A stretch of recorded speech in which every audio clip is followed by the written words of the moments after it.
VG just playing it careful, all grouped around towards the bottom actually, as a 4-man. Making it very hard for eHome to get a jump on them. It looks like VG will be able to avoid that rotation for the time being. How's Roshan looking? Roshan, still about a minute or so before we'll see when Roche is back up. But we may at this point see both teams kind of just hang off until one of them is able to get the Aegis here. eHome just trying to take away a bit of the jungle here from VG. This is why it's so good for VG Gaming to have taken the Rax top early, because it gives them a lot of information. When no one is pushing out this top lane, if they wait like one creep wave and no one is showing still, they know eHome are up to snuff. Like, there's no way they're just going to let this push into their base and start taking tier 4 towers, so they're definitely going for a smoke play. And for eHome to be able to pull these smoke ganks off, they need to push this top lane out very far, and I think they have to get Boots of Travel maybe on their Luna so she can push it out and join the fight afterwards. But if you're YJ right now, I don't think you want to go for them. I think you want to get another fighting item first, maybe a Satanic for him as well. Looks like that is the build. He has it now if he wants to buy it, or what's he? There's 20 short. He's going to get it in a sec. So maybe with the Satanic Butterfly on the Luna, because the fact that the Jara has got that MKB with the Satanic, it's going to be quite a close fight, I feel, between these two. They're pretty similar power levels. We'll see who's able to get the jump. And hanging around Roche here. It looks like it's going to be a longer respawn here, so both teams got about 3 minutes or so until Roche is available again. There it is. Satanic and the Axe. The Axe for F1. Okay. And there's a couple of items to keep in mind here. Of course, the #1 item we always talk about when we have Aghanim Scepter Disruptor in play is the BKB. But there are a lot of other items that are very valuable for eHome. They can't use the Yules of Lina or the Shiva's Guard. The Luna cannot use her Satanic, which could prove to be absolutely huge. And should they manage to catch out Lanham, there's no Pipe, there's no Crest, there's no Glimmer Cape. It's a really big item right now, but the difficult thing for FY is going to be to find the right position. Of course, he does have Blink Dagger, but well, maybe it's not so hard after all. They can Zeus ult, he can blink and find his target of choice and basically almost force a 1-for-1 trade. Oh, they're going to jump in and straight onto YJ, but they don't catch him in the kinetic. They've got the glimpse though, but no, the BKB's there. He's going to be fine, and now the side of eHome trying to reinitiate, moving in. They take away the Nether Ward. Now, YJ with the ultimate trying to find How, and he'll cancel the TP. House to the high ground, will put the BKB, but the Laguna Blade going for it. How getting low. He's trying to fight for this, but he goes down here. Nice echoes down from Fenrir, though. He catches two. They'll find both of those kills, but Fenrir loses his life. Super trying to look for the life train here onto CTY, and it is a 2-for-2 at the moment here. Is anything more going to kick off? RTK, oh, TPs and then cancels it straight away. Gets himself glimpsed actually away. Won't get trapped up by the kinetic field as well. RTK is going to be alright. Super Ice, and FY the only ones to remain alive here for Vici. Let's see if they can find anything more. Actually, going into the wall here, and RTK is going to chase it down here with a vacuum. But now the life train, RTK's going to be careful. Oh! Only just able to get himself away. Ice just straight up kills himself. Realizes that he hasn't got a chance in hell against CTY. Wait, so how did Gyro get up there? Did he not get vacuumed up? No, because the vacuum was somewhere else, I think. I feel like he used the vacuum further down. He might have got force staffed. Did he get force staffed by his own teammate? Because there's no aggressive force staff, right? Well, it did not go down well for How that one. How did that happen? How? Did they force staff him with their own Pugna? Like, I'm sure I saw another vacuum than that one. And he can't have been up there for like 30 seconds straight. Well, nonetheless, 21-18 again. eHome finding some very good fights. Oh, he got lifted by Rubik. I know, there's a reason why we have you here on the casting days. Yeah, so that I can get answers from Twitch chat. Thanks, Twitch chat. You know, yeah. 49 minutes in coming in now. I'm actually drawing all my knowledge from Let's have a look at the graphs. And how are we doing? Just telegraphing their comments to you. 6,000 still for VG. So they're kind of holding on here, VG. Experience difference still slap bang around 0. But you've got to be honest, the fact that eHome are holding on as well as they are, with the fact that they are down a set of racks, it's looking up for the side of the Dire. Lina now with 3.5k gold on top of the Aghanims, and YJ continuing to just look very, very scary. Yeah, I've got the Gyrocopter now, 2,000 ahead, coming up to 3k gold. We'll see what he goes for as his next item. They're just playing it safe here, VG, farming up. Roshan is going to spawn now. So we'll see which team's able to take that. It looks like both are a little bit interested. Moving in towards the nearby. And here we go. Okay. Now, is he going to head in for this one? He's ready to fight around it. eHome there on the high ground. They're ready to return engagement if anything kicks off. Rubik trying to build towards his Aghanims. Top lane as well. YJ just pushing it in. Feeling very confident. He knows that they're all around the Roche pit. He's got this space to go for it. This is the kind of situation eHome want to end up in, where this top lane has so much momentum that YJ could be anywhere right now. If he...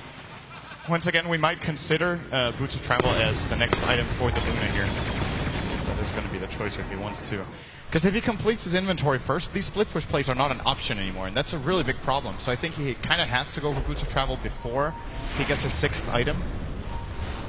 Let's see what the choice is, though. Okay. Moving in ahead, just popping the whips down on Zara TK. Trying to... I don't know.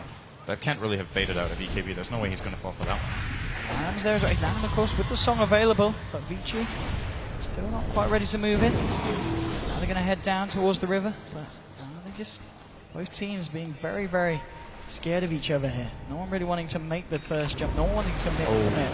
They're waiting for each other to go. This is a big item, and it's the best item CTY could get right now, I think. I mean, he can burst down pretty much any hero on the side of VG now, can't he? So Gyro has 2,500 health, and Lina can, with 2 Laguna Blades, deal 1,900. So if they just tickle him a little bit first, CTY can blow him up in one go. And they want to do something big here. With Satanic can easily turn it around if Hao gets the first Laguna Blade in his face. He gets to Satanic and just hit 2 or 3 times. Well, this could be big for Eho. Yeah, here we go. They can find a jump here.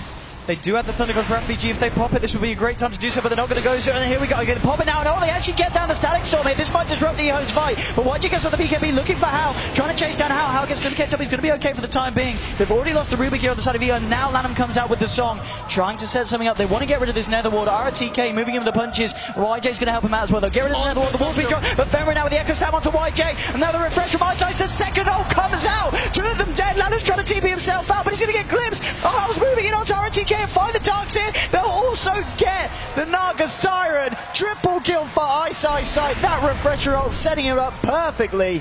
And Ehome forced back to their base. Very nicely done there by VG. And they'll probably get the Roshan off the back of this as well. And I mean, no buybacks available at all on Eho. The only piece of good news for Ehome there is that CTY manages to kill off the Disruptor in the end with a second Laguna Blade, but he didn't get both of them off. I think it was a Glimmer Cape play onto the Gyro that saved Hao there. It looked like CTY could be able to blow him up, but don't manage to execute it well enough. And this is going to be a Roshan. It's going to be most likely some aggressive warding if they have any on any of their heroes, which actually looks like they don't. Nobody has any wards on the Radiant right now. It's going to be the cheese here as well for the side of VG. They have to There's a Hex now onto your Pugna. Yeah. Good item pickup, of course. Especially now that BKBs run low on duration. It's a lot easier to get a Hex off that is high impact.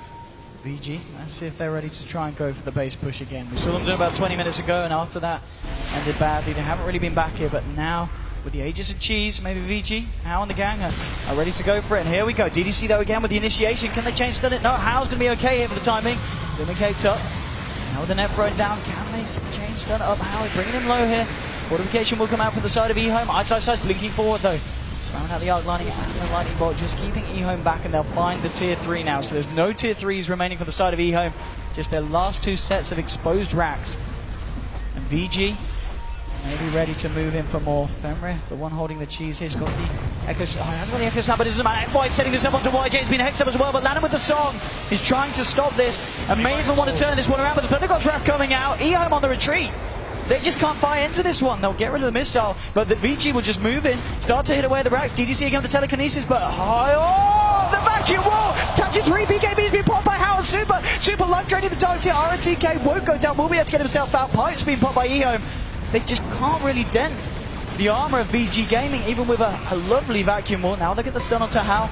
Or will he be able to steal it? DJ. Okay, he's got the humming missile. Eyesight moving forward. YJ incredibly low, but he pops the BKB now at the same time, trying to fight on Eyesight. Turn towards Hao, and the stolen missile actually holding Hao down there. Super with the life drain from the low ground. Can they kill him for the second time? This somewhat missed, but there's the first Laguna Blade. Hao, he's going to be fine. Oh, Fenrir with the Echo Slam.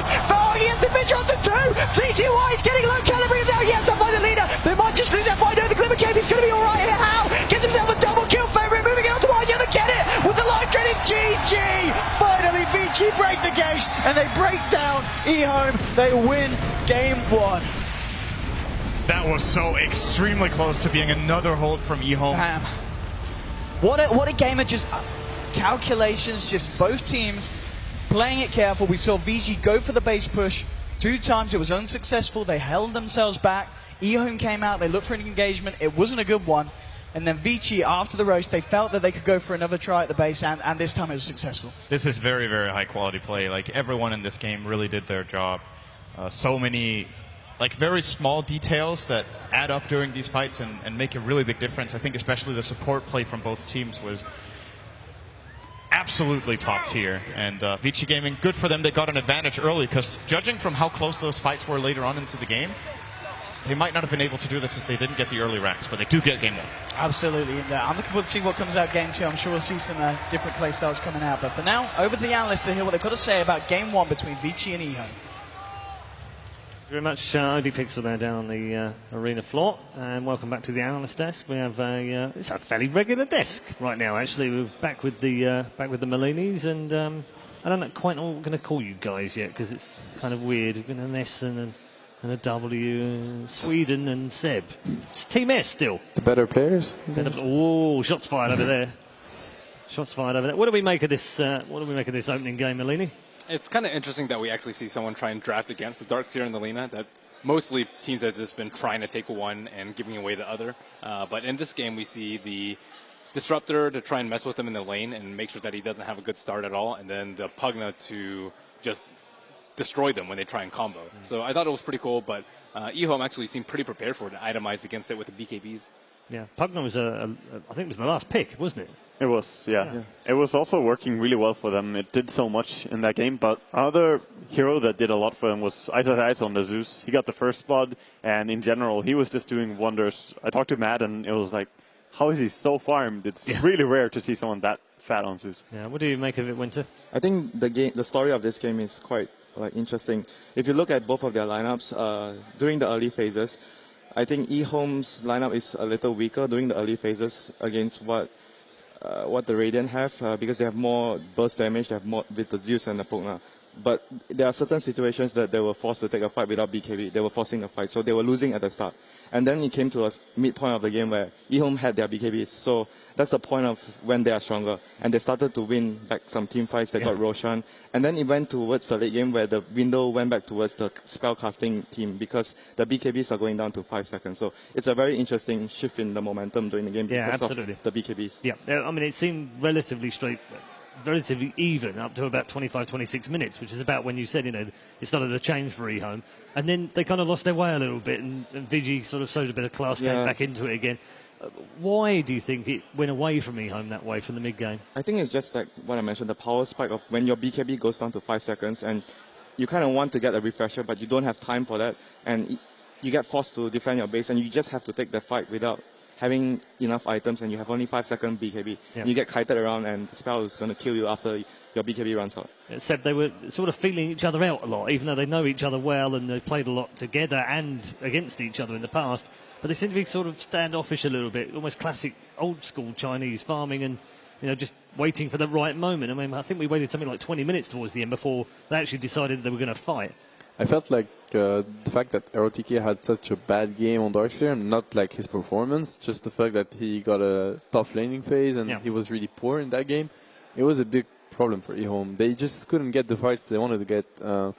Darkseer is the biggest factor. We've been saying eHome, they always have team fight, but they always have Darkseer. It's pretty much down to the Darkseer. And they do have a lot of, like Loda mentioned before when he was here, they do have a lot of spells to follow up with the Darkseer initiation, but it never came because the dagger was so late. It was such a late dagger.